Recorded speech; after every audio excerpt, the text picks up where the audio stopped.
You would never guessed that this mouse is actually the chef of this restaurant. First wash his claws, then add garlic cloves to the pot. Add corn oil to lubricate the taste. Then pour in milk to enhance the flavor. When the mouse was concentrating on adding seasoning, Ziquan, who was doing odd jobs, discovered everything in front of him. The mouse was actually making soup. He was stunned. At this time, the chef came over and thought that Ziquan had touched his soup, so he scolded Ziquan. At this time, the waiter came in and took the soup out. This soup!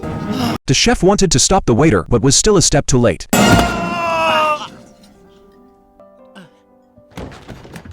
Everyone thought that this soup would be complained by gourmets and caused the restaurant to close, but surprisingly, it received high praise. Since then, this restaurant has been liked by many people. But when the chefs learned that the food was made by mice, everyone couldn't accept it. They all put down their hats and left. Ziquan and the mouse were the only ones left in the huge kitchen. Seeing the anxious guests waiting in the restaurant, Ziquan put on roller skates and acted as a waiter. Walking among the guests, the mouse called the mouse army. They first carried out collective disinfection. Then they lined up in a square and waited for instructions. Under the command of the mouse, the mice quickly got into shape. The strong mouse was responsible for loosening the steak. The little mouse was responsible for shaving the cheese. They worked no worse than real chefs. The food was quickly prepared, then it was served to the guests. They only saw a spoonful of food put into their mouths. The guests were so surprised that their pens fell. The food they ate was so delicious. One of the famous gourmets proposed to meet the chef who cooked the food, but he was told to wait until there was no one else in the restaurant. So be it.